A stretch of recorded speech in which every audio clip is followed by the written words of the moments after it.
Capítulo 1.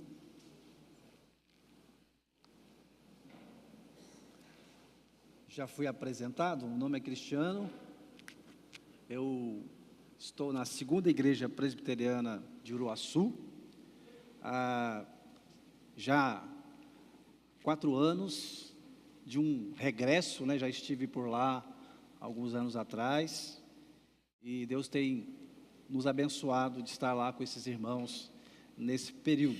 É um grande prazer estar com os irmãos, já os conhecia de ouvir falar, mas hoje eu posso aqui ter essa experiência com os irmãos. Já desde a época do pastor Renato, que eu tinha bastante informações da igreja sobre como vocês têm desenvolvido bem aqui o Evangelho, e para mim é um prazer poder estar aqui com vocês hoje, compartilhar a palavra. Quero trazer uma mensagem aqui nesse texto de 1 Tessalonicenses, capítulo 1, versículo de 2 a 10, nos diz assim: sempre damos graças a Deus por todos vocês, mencionando-os em nossas orações.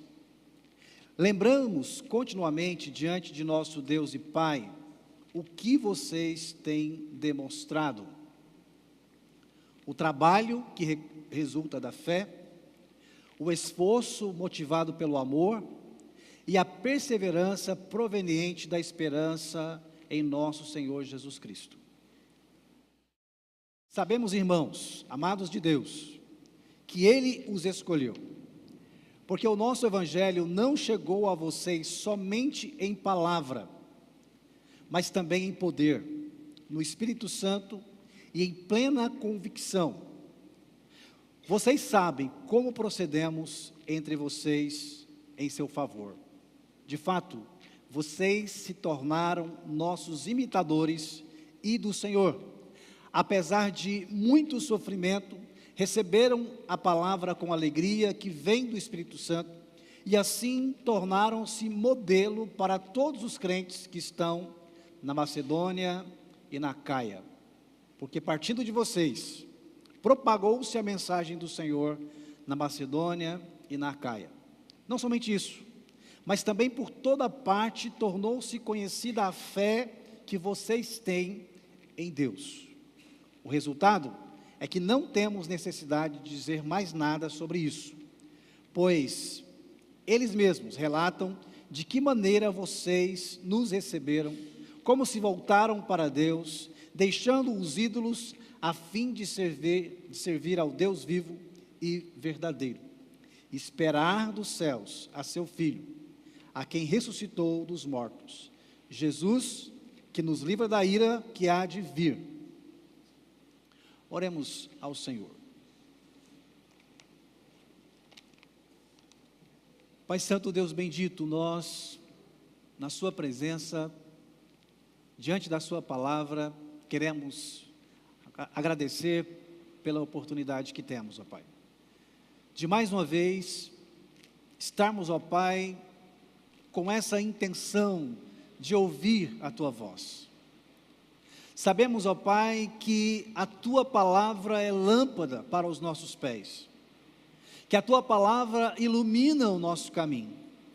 Sabemos, ó Pai, o quanto nós podemos crescer como cristãos, mas para isso necessitamos da Tua palavra.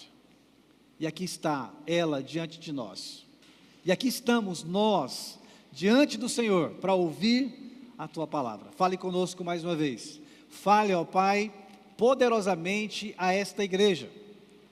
Que aqui, ó Pai, o Senhor ministre mais uma vez a Sua vontade, para o crescimento, para o aperfeiçoamento, para que, mais uma vez, sejamos edificados, preparados para sermos proclamadores das boas novas do Senhor. Assim nós te suplicamos, em nome de Jesus. Amém. Irmãos, a canção Epitáfio é, sem dúvida, uma das mais conhecidas do grupo Titãs.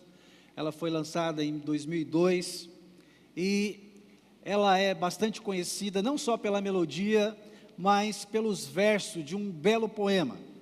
Um poema que trata de alguém que passou pela vida e que acabou deixando para trás coisas importantíssimas. E que num determinado momento, fazendo reflexão, ele percebe que havia se esquecido de muitas coisas. Em uma das partes ele diz: devia ter me importado menos, com problemas pequenos, ter morrido de amor. Epitáfio significa sobre o túmulo. Aquela frase que geralmente as famílias colocam, que de alguma forma faz lembrar aquele que se foi. De alguma maneira resgata virtudes que a pessoa tinha e que ela apresentava. Pena que nós, na urgência que nós estamos na vida, pouco nós temos nos preocupado com o que de nós será lembrado. E não apenas quando partirmos, mas como as pessoas fazem referência a respeito de nós. Como as pessoas que passam pela nossa vida, quando vão para outro lugar e estão geograficamente longe de nós, como essas pessoas fazem referência de nós. Muito mais do que como pessoa, mas como nos temos apresentado como cristãos. E o que nós temos aqui, na palavra do Senhor, no trecho que nós lemos, é Paulo fazendo referência a esses amados irmãos da igreja de Tessalônica. O que Paulo está fazendo é mencionando para eles que até nas orações ele tem agradecido, porque aqueles irmãos receberam a palavra e estavam desenvolvendo de maneira tão graciosa, que eles estavam fazendo notícia em todos os lugares por onde Paulo passava. Ele tinha esse relato de como esta igreja estava crescendo e como a fé deles estava sendo proclamada em outros lugares também. Sem dúvida, o que nós temos aqui da parte do apóstolo Paulo é o reconhecimento de que a igreja em Tessalônica estava se comportando como uma comunidade modelo. E quando nós pensamos em comunidade modelo, nos lembramos de um importante escritor americano que escreveu um livro chamado Igreja Missional. Você já deve ter ouvido muito falar sobre ele aqui, Michael Gorham. Ele propõe um resgate a partir do Antigo Testamento, de percebermos que o tempo todo o povo de Deus foi chamado para ser um povo modelo. Desde Abraão, quando ele foi chamado com a sua família, passando depois ali pelos patriarcas até constituir a nação de Israel, e a nação de Israel foi chamada também para ser este povo modelo. O que não é diferente de nós. Nós também, como cristãos, nós que pertencemos agora a essa igreja chamada a neotestamentária, nós continuamos com essa responsabilidade de sermos uma comunidade modelo. O texto que temos nas mãos, então, é essa lembrança do apóstolo Paulo, fazendo referência a esta igreja que tinha se tornado uma igreja modelo, cujo testemunho estava percorrendo por uma vasta região. E é isso que nós temos aqui nas nossas mãos. A igreja em Tessalônica, ela começa com a pregação do apóstolo Paulo. Se você depois tiver a oportunidade, leia o capítulo 17 de Atos. É no capítulo 17 de Atos que nós temos ali o relato de Lucas, de como o evangelho chega até Tessalônica. Foi uma visita do apóstolo Paulo, ali com seus companheiros, na segunda viagem missionária, onde ali eles estiveram, de maneira bastante instantânea, muitos ouviram e receberam o evangelho, mas, por outro lado, houve também muitos que não só não receberam, como também quase que literalmente expulsaram Paulo e os seus companheiros da cidade. Eles tiveram que sair às escuras para que não pudesse sofrer nenhum tipo de dano. Posteriormente, já na terceira viagem missionária, Paulo envia Timóteo e um outro servo chamado Erasto à região da Macedônia, e é nessa visita que eles voltam com as notícias que estavam ali percorrendo toda a região da Macedônia a respeito desses irmãos de Tessalônica. De forma que nós temos aqui, irmãos, disposições de extrema importância para a nossa vida cristã, se nós quisermos cumprir com esmero essa tarefa de sermos uma comunidade modelo para o Evangelho. São 3 marcas que aqui o texto nos traz, que o versículo de número 3, se você estiver com a sua Bíblia aberta, traz de maneira muito clara: o trabalho que resulta da fé, o esforço motivado pelo amor e a perseverança proveniente da esperança em nosso Senhor Jesus Cristo. O trabalho que resulta da fé, o esforço motivado pelo amor e a perseverança proveniente da esperança em nosso Senhor. Temos aqui então 3 marcas que devem estar na nossa vida, tanto individualmente como pessoa, como coletivamente, como igreja. São marcas que as pessoas que passarem por nós deverão se lembrar a respeito da nossa vida, a respeito da nossa vida cristã. Eles trabalharam duro em favor do Evangelho de Cristo. E por que eles trabalharam duro? Eles trabalharam duro porque eles creram no Evangelho, porque eles creram naquela palavra que o apóstolo Paulo havia trazido para eles. Eles se esforçaram, e se esforçaram ao extremo. E por que eles se esforçaram ao extremo? Porque eles tinham como motivação o amor a Cristo, o amor àqueles que compartilhavam a vida cristã com eles, e também o amor àqueles os quais o Evangelho ainda iria alcançar. Eles perseveravam, enfrentando perseguições, enfrentando o sofrimento. E por que eles perseveravam? Eles perseveravam por causa da esperança que eles tinham em Cristo Jesus.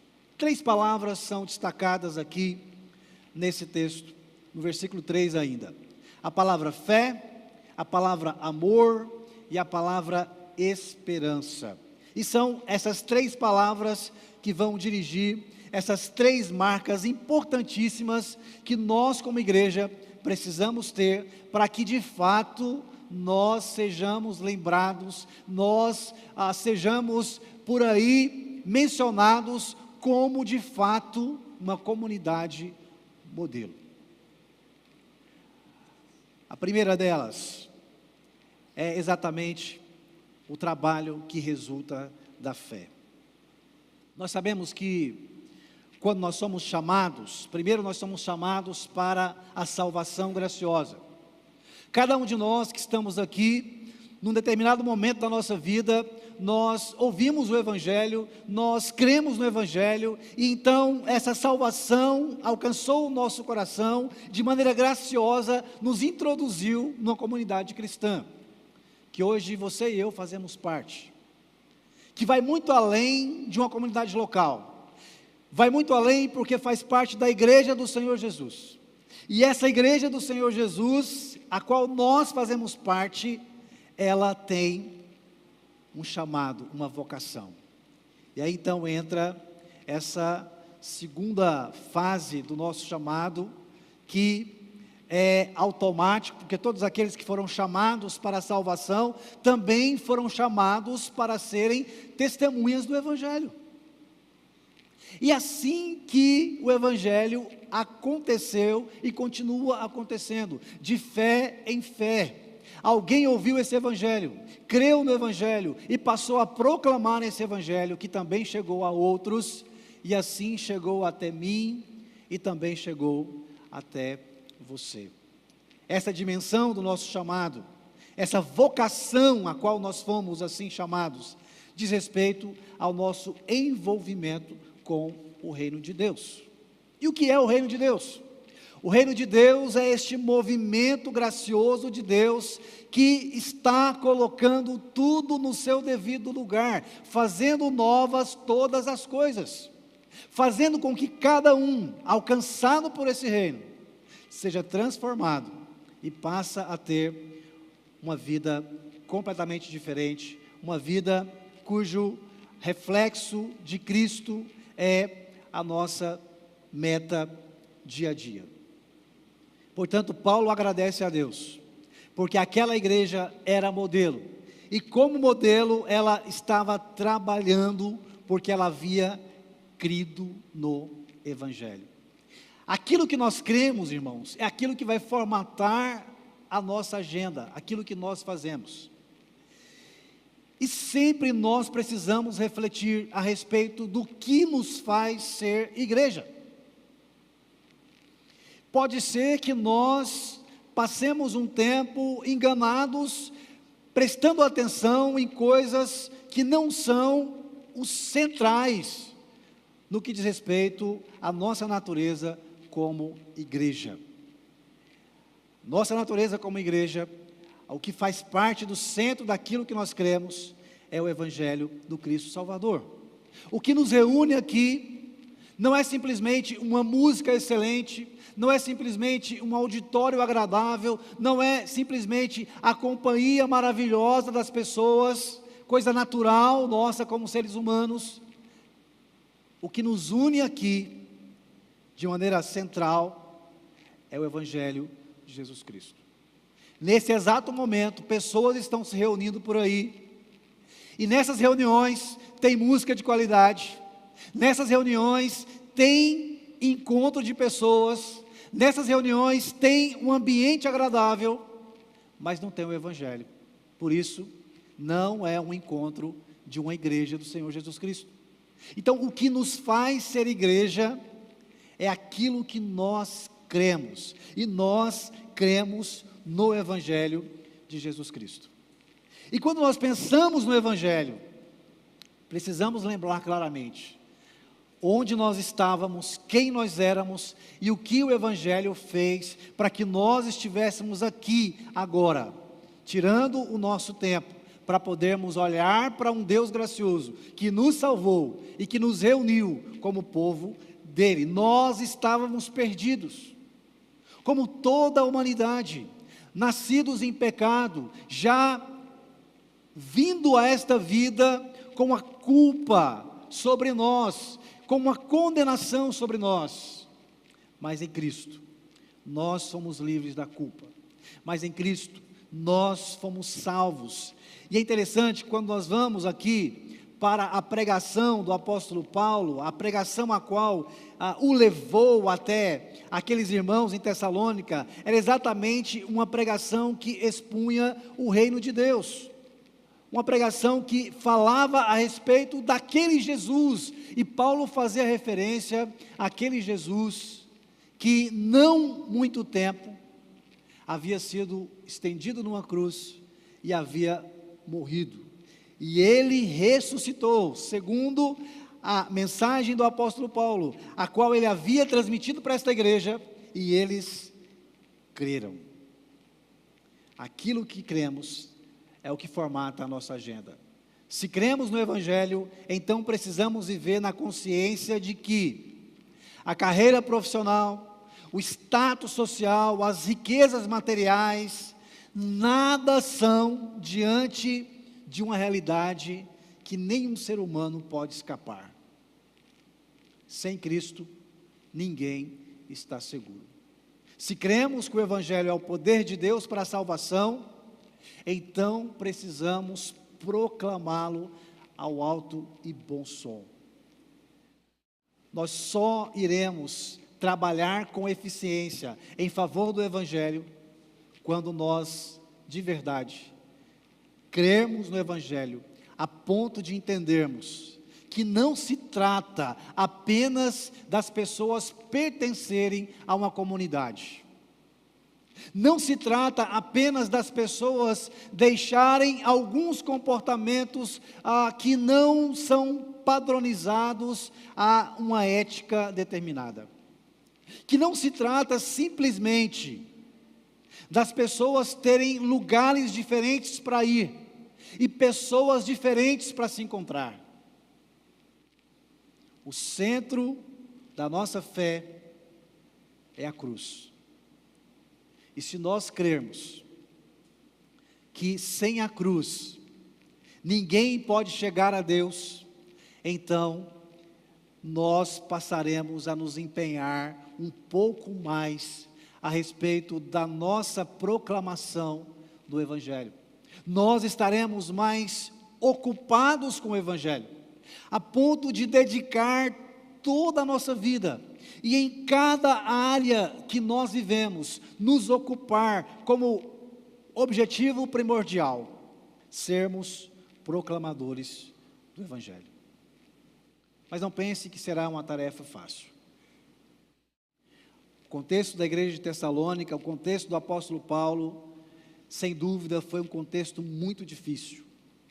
Eles foram perseguidos. Paulo teve que sair às pressas da cidade para não ser, mais uma vez, exposto à vergonha, para mais uma vez sofrer consequências terríveis no próprio corpo por causa do Evangelho. E Paulo está dizendo que esses irmãos também estão sofrendo.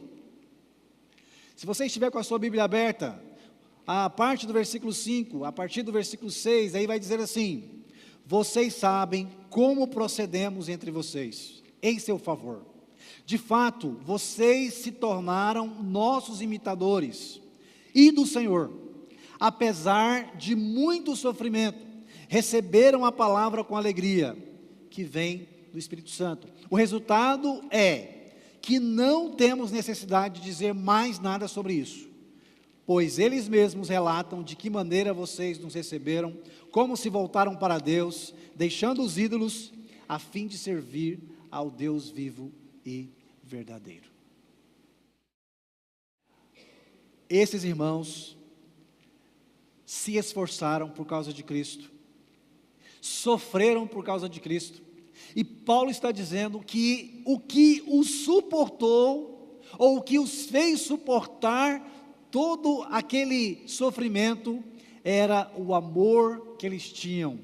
E este amor, sem nenhuma dúvida, diz respeito à relação que eles tinham com Deus, entendendo que deveriam amar a Deus acima de todas as coisas, o amor que eles tinham para com as pessoas que eles entregariam o Evangelho, e se eles fossem vencidos pelo sofrimento e desistido, essas pessoas não teriam recebido a palavra de salvação.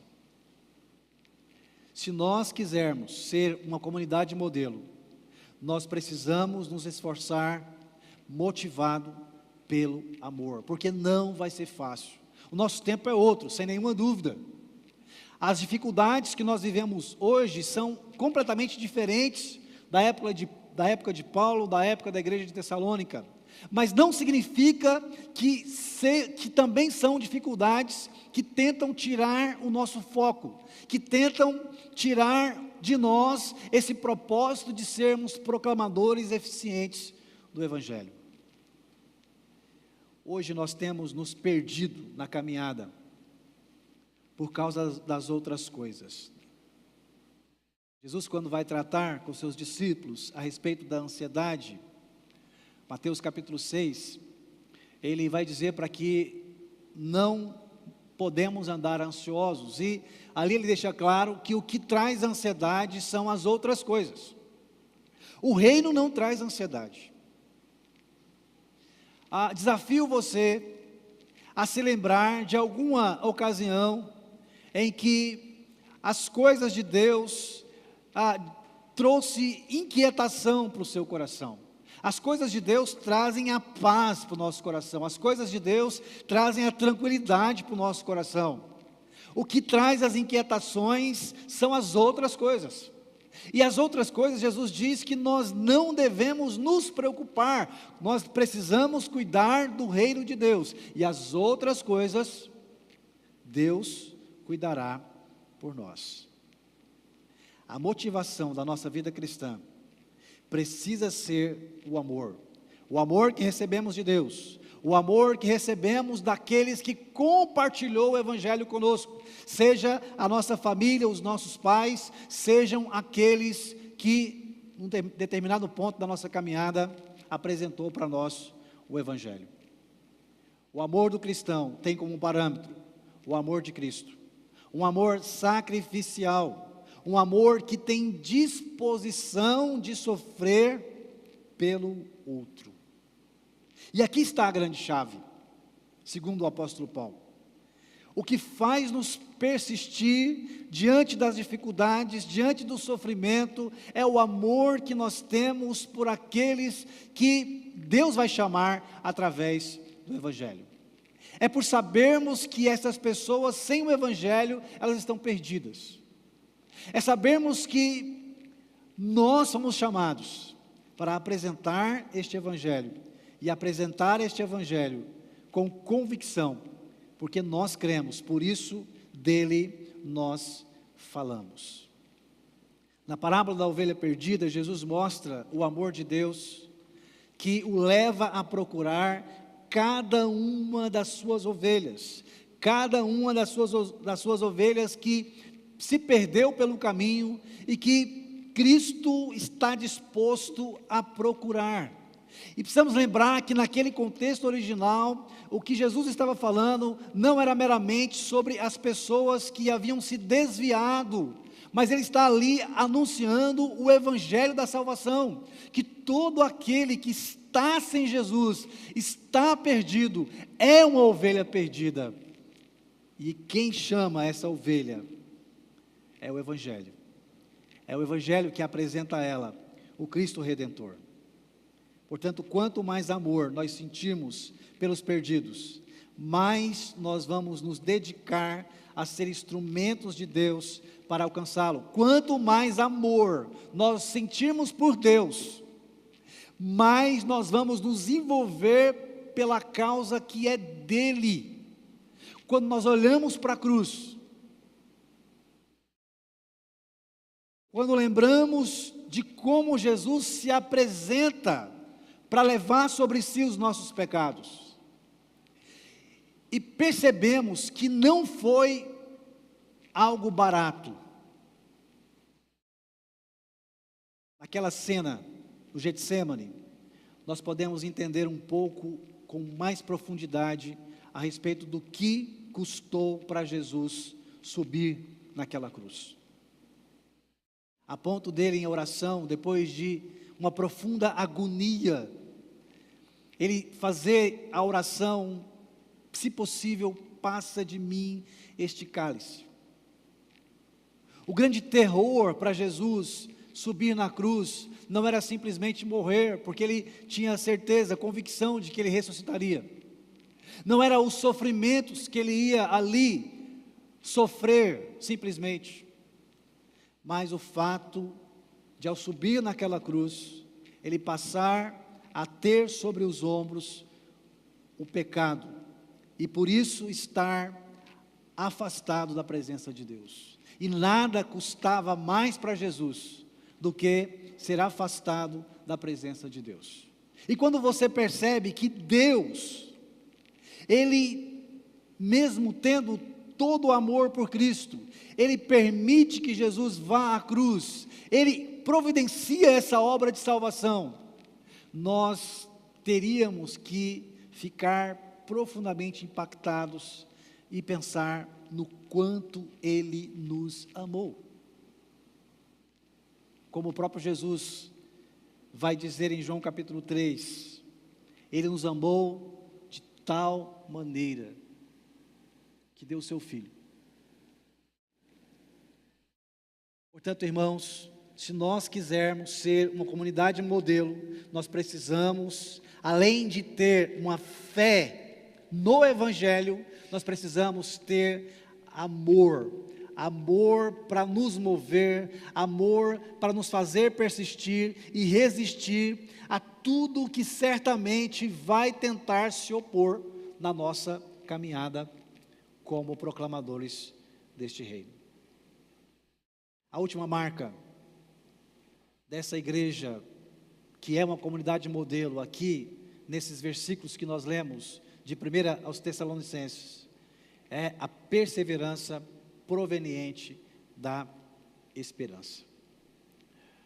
Ele vai dizer no versículo 9 e versículo 10, falando ainda daqueles irmãos de Tessalônica: eles se voltaram para Deus, deixando os ídolos, a fim de servir o Deus vivo e verdadeiro, e esperar do céu a seu Filho, a quem ressuscitou dos mortos, Jesus, que nos livra da ira que há de vir. O que nos faz perseverar? O que nos faz continuar, apesar dos sofrimentos, apesar das dificuldades, apesar das barreiras que vão se levantando dia após dia no nosso caminho? A nossa esperança no retorno de Cristo. Perseverança é a arte de ser leal a Deus. Perseverança é a capacidade que nós temos de nos lembrar todos os dias que Cristo, assim como Ele prometeu, Ele vai voltar. E ao voltar, Ele vai nos receber e vai nos introduzir na eternidade com Deus. E nós precisamos resgatar essa esperança. Paulo apresenta aqui os ídolos como concorrentes à vida cristã. Ele vai dizer que esses irmãos, que a esperança deles em Cristo Jesus, havia os feito deixar os ídolos para servir o Deus que é vivo e verdadeiro. Cada vez que nós pensamos na eternidade, que nós pensamos no retorno de Cristo, que nós pensamos nessa nova realidade eterna que Deus vai nos dar, nós deveríamos nos comprometer um pouco mais a nos livrar dos ídolos que concorrem com Deus. E o que são os ídolos? Tim Keller vai definir os ídolos como qualquer coisa que absorve o seu coração e a sua imaginação mais do que Deus. Qualquer coisa que você busque para te dar aquilo que somente Deus pode te dar. Portanto, tudo aquilo que absorve o seu coração, que absorve a sua imaginação, tudo aquilo que você vai atrás e que só Deus pode te dar, se torna um ídolo na sua vida. E quanto mais agarrado com os ídolos deste mundo, mais longe você vai estar de Deus e menos modelo você vai ser como comunidade do Senhor. A esperança que recebemos em Cristo deve nos mover a renunciar a estes ídolos, deve nos mover a nos preparar cada dia mais nesse processo de santificação, o qual todos nós fomos ingressados quando nos convertemos e recebemos de Deus a responsabilidade de sermos um pouco melhores cada dia da nossa jornada. E por que nós nos comprometemos com esta caminhada cristã progressiva, cujo foco principal, objetivo principal é chegarmos à estatura de Cristo? A esperança que nós temos na volta de Jesus, a esperança que nós temos neste retorno do Salvador e na inauguração deste novo tempo eterno, deve nos fazer perseverar a cada dia. A vida não está fácil, nós sabemos disso. A percepção que nós temos é que está indo de mal a pior. Quanto mais o tempo passa, a humanidade se mostra menos humana, mais capaz de atrocidades terríveis. Nós estamos, sem dúvida, vivendo os últimos dias. E Paulo, ao escrever para a igreja de Corinto, na sua primeira carta, capítulo 15, versículo 19, ele vai falar a respeito da nossa esperança. Exatamente pensando nesse mundo que está a cada dia mais comprometido com o pecado. Paulo diz assim: se é somente para esta vida que temos esperança em Cristo, dentre todos os homens, nós somos os mais dignos de compaixão. Em outras palavras, o que Paulo está dizendo é que se a nossa esperança em Jesus não estiver na eternidade, não estiver nessa salvação graciosa e eterna que Cristo preparou para nós, então nós estamos perdendo o nosso tempo. É por isso que a nossa esperança deve estar em Cristo Jesus. Nós que professamos a nossa fé em Cristo, não participamos dos prazeres, por entender que esses prazeres ofendem a Deus. Agora, se não cremos na esperança da vida eterna, então nós estamos levando uma vida digna de dó, é o que o apóstolo Paulo vai dizer. Se nós não temos esperança em Cristo, uma esperança eterna, então a nossa vida está pior do que aqueles que deliberadamente se entregam ao pecado. Percebo que com o decorrer do tempo, como igreja, nós temos aos poucos abandonado a esperança da volta de Cristo. Se fizermos uma análise, por exemplo, de como a primeira comunidade de cristãos, ali no contexto de Atos dos Apóstolos, como eles esperavam e como era esta disposição deles para esperar Jesus, e trazermos para a nossa realidade, a conclusão que nós vamos chegar é que nós estamos desviando o nosso foco. O que você tem ali no contexto de Atos, a partir do capítulo 2? A esperança tão viva na volta de Cristo, que a igreja, as pessoas vendiam suas propriedades, compartilhavam entre eles, por entender que nada daquilo iria perseverar com a volta de Cristo. Estava muito certo no coração deles, que a volta de Cristo faria nula toda busca por qualquer coisa que não iria eternizar. Passou-se o tempo, aos poucos, como protestantes, passamos a ser reconhecidos como aqueles que valorizam o acúmulo de posses. Pelo menos assim ponderou Max Weber no livro A Ética Protestante e o Espírito do Capitalismo. E então nós, de uma comunidade completamente comprometida com Cristo, completamente esperançosa na sua vinda, a ponto de não ter nenhuma relação ou vínculo com posses, passamos a ser reconhecidos como aqueles que valorizam o acúmulo de posses. Nada contra qualquer tipo de dedicação a acumular riquezas, mas, segundo a palavra, o único objetivo pelo qual nós deveríamos acumular riqueza seria para assistir aos necessitados. A única porta que a Bíblia abre para que nós sejamos altamente preocupados com as coisas materiais é o nosso interesse de cuidar daqueles que têm menos que nós. Quanto mais distante nós estamos da esperança da volta de Cristo, menos comprometido com os valores da vida cristã nós estaremos.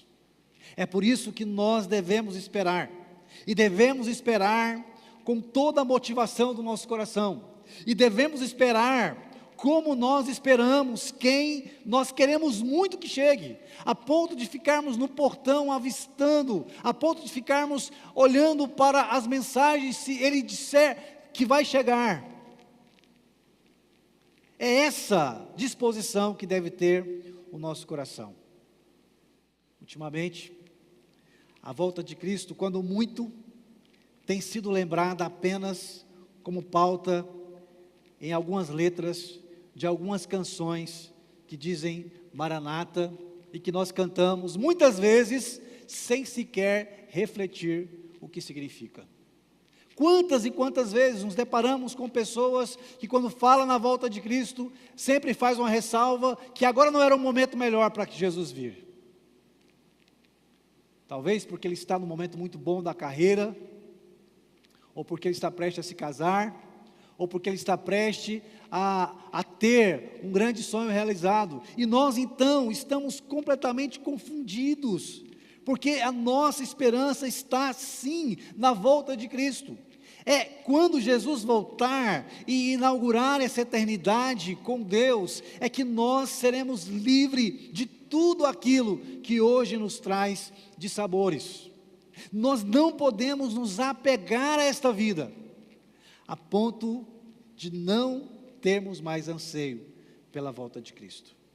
E se nós não esperarmos por Cristo, o trabalho que nós prestamos a Ele estará completamente comprometido. Por quê? Porque a nossa esperança em Cristo está se limitando apenas a esta terra, apenas às coisas as quais nós podemos ter, apenas aos prazeres os quais nós podemos desfrutar nesta vida, e assim nós estamos equivocados. Precisamos todos os dias, inclusive na nossa oração, falarmos com Deus a respeito da volta de Cristo.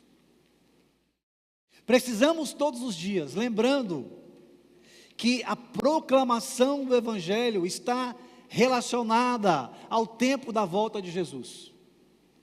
Então, se está relacionada a proclamação com a volta, a nossa tarefa é de proclamar.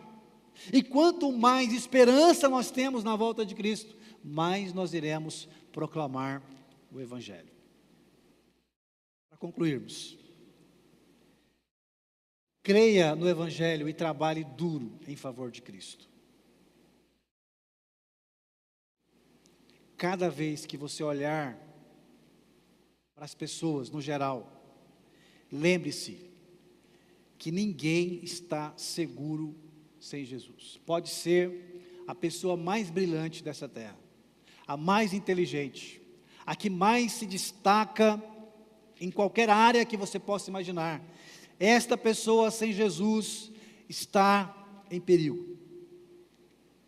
E se nós cremos nisso, então nós precisamos trabalhar um pouco mais duro em favor de Cristo, aproveitando as oportunidades que nos são dadas, aproveitando os relacionamentos que nós vamos sendo presenteados no decorrer da nossa vida, entendendo que principalmente as pessoas que nós amamos, que fazem parte do nosso ciclo relacional, elas têm que ouvir de nós deste Evangelho.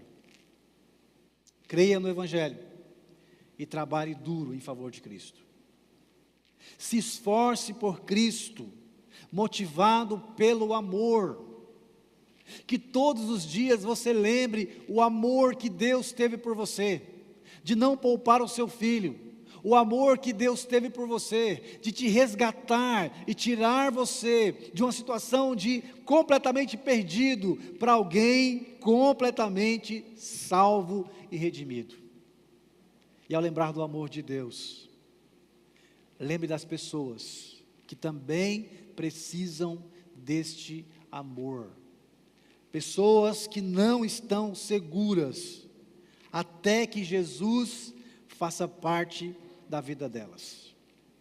Persevere superando todas as adversidades, e persevere por causa da esperança, a esperança que muito em breve o Rei Jesus há de voltar, e no seu retorno, o nosso trabalho estará concluído, e no seu retorno, quando nós formos por Ele recebidos, a nossa carreira vai ter sido completada. Agora, eu preciso olhar para tudo isso que é o Evangelho, que é a história da salvação, que tem começo, meio e fim, e crer. Porque se eu crer de maneira adequada, eu vou me comprometer, e eu vou ser um proclamador. Como consequência, eu estarei sendo uma comunidade modelo para outros. Para termos a comunidade modelo, precisamos individualmente sermos modelo. Modelo em que sentido? Para que as pessoas, ao olharem para nós, de alguma forma, tenham apresentado a elas o próprio Jesus. Está aí uma boa reflexão para nós fazermos. Ao olharem para nós, ao se relacionarem conosco, ao terem a nossa vida ao lado delas, as pessoas às quais nós temos nos relacionado, elas têm notado a presença de Cristo. Que tipo de personalidade eu tenho apresentado em meio àqueles que comigo caminham, que de alguma forma os façam lembrar de que Jesus é real. Quando Jesus ora a Deus pelos discípulos, ele na sua oração, ele pede para que os discípulos fossem um. Pai, faz-os um, para que o mundo saiba que tu me enviaste. Se tem uma tarefa que nós precisamos levar muito a sério, é esse fator comunidade, é esse fator de nós, como povo de Deus, estarmos unidos, estarmos nas mesmas disposições, alinhadas, para que as pessoas, ao olharem para nós como comunidade do Senhor Jesus, poderem lembrar que o que nos faz superar as nossas diferenças, as nossas opiniões que muitas vezes divergem, o que faz nos superar tudo isso, é a presença de Jesus na nossa vida. Então, irmãos, eu espero que os irmãos continuem sendo notados por aí, como uma comunidade modelo do Senhor Jesus. E que se você pessoalmente acha que ainda não está integrado a essa comunidade modelo, porque ainda te falta algumas destas marcas, seja dessa fé que motiva ao trabalho, seja desse amor que te faz superar os sofrimentos, ou essa esperança que te faz perseverar, então, irmãos, ore a Deus, coloque-se diante do Senhor com sinceridade de coração, faça uma reflexão muito séria a respeito de como você tem sido pessoalmente, para que integrando a comunidade, você possa somar, para que esta comunidade seja uma comunidade modelo, para que muitos outros possam conhecer Jesus através da vida de vocês. Que Deus os abençoe nessa tarefa, que não é fácil, e que Deus os motive todos os dias.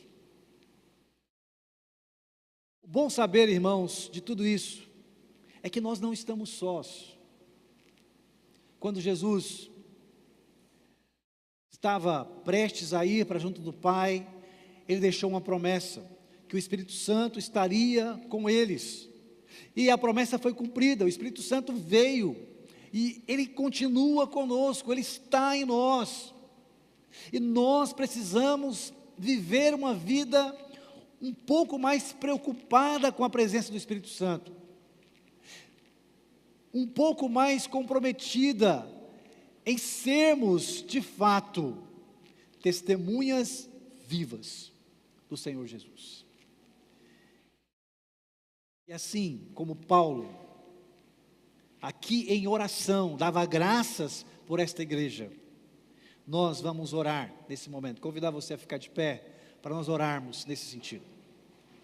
E nessa oração nós vamos pedir para que o Senhor possa fazer com que estas marcas estejam a cada dia mais presentes em nossas vidas.